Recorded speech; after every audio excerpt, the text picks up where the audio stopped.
നഴ്സിങ്ങിൻ്റെ ഒക്കെ കോളേജ് ജോയിനിങ്ങിൻ്റെ ഒക്കെ സമയമായിട്ട്. അപ്പോൾ ഇന്നലെയാണ് നമ്മളെ വിളിച്ച് പറഞ്ഞത്, നിങ്ങൾ ഇന്ന് വന്ന് അഡ്മിഷൻ എടുക്കാൻ പറ്റുമെന്നൊക്കെ അവർ വിളിച്ച് ചോദിച്ചു. പക്ഷേ നമ്മുടെ ഈ ഒരു നാട്ടിൽ നിന്ന് അവിടെ വരെ ഇത്ര പെട്ടെന്നൊക്കെ എത്താനായിട്ട് ഭയങ്കര പാടാണ്. അത് മാത്രമല്ല നമ്മുടെ കയ്യിൽ ഒരു സർട്ടിഫിക്കറ്റും ഇല്ലായിരുന്നു. എല്ലാ സർട്ടിഫിക്കറ്റെങ്കിലും ഒപ്പിച്ചിട്ടല്ലേ പോകാനും പറ്റത്തുള്ളൂ. കുറേ സർട്ടിഫിക്കറ്റ് ഒക്കെ വേണം കേട്ടോ എല്ലാം. അപ്പോൾ അത് നിങ്ങൾ ആ ഒരു പ്രോസ്പെക്ടക്സ് ഒക്കെ നോക്കി എന്തൊക്കെ സർട്ടിഫിക്കറ്റ് ഒക്കെ വേണമെന്നുള്ളതൊക്കെ കൃത്യമായിട്ട് നോക്കിയിട്ട് വേണം ഈ പ്രത്യേകിച്ച് ഈ ദൂരമുള്ളവരൊക്കെ പോകാനായിട്ട്.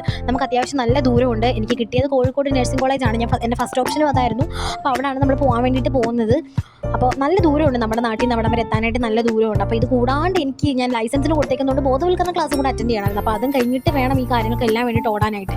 അപ്പോൾ അക്ഷയയിൽ പോയി നമ്മൾ നേറ്റിവിറ്റി സർട്ടിഫിക്കറ്റും അതുപോലെ തന്നെ ഇൻകം സർട്ടിഫിക്കറ്റും എല്ലാം അപേക്ഷിച്ച് അത് കഴിഞ്ഞിട്ട് നേരെ നമുക്ക് അടുത്ത പരിപാടിക്ക് പോകാമെന്ന് വിചാരിച്ചപ്പോഴത്തേക്കും നമ്മുടെ വണ്ടി ചെറുതായിട്ടൊന്ന് പണി മുടക്കി. അപ്പോൾ അതൊരു വർക്ക്ഷോപ്പിൽ കയറി ശരിയാക്കണമായിരുന്നു. ഇതെല്ലാം കഴിഞ്ഞ് നമ്മൾ ഫിറ്റ്നസ് സർട്ടിഫിക്കറ്റിന് വേണ്ടി പോയപ്പോഴത്തേക്കും എന്ത് പറ്റി, ഉച്ച കഴിഞ്ഞപ്പോഴത്തേക്കും അവിടെ നമുക്ക് മെയിൻ ആയിട്ടുള്ള ഒരു ഡോക്ടറും കൂടെ വേണം. അപ്പോൾ മെയിൻ ഡോക്ടർ ഇല്ലാത്തതുകൊണ്ട് തന്നെ നമുക്ക് കിട്ടിയില്ല ഫിറ്റ്നസ് സർട്ടിഫിക്കറ്റ്. ഇപ്പോൾ തരാൻ പറ്റില്ല എന്ന് പറഞ്ഞു.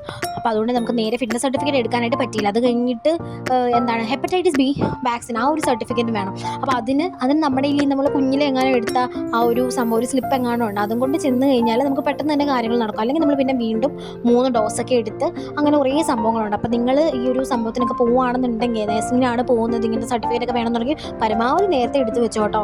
പിന്നെ സ്കൂളിൽ പോയി CC ഒക്കെ വാങ്ങിക്കണമായിരുന്നു. കുറച്ച്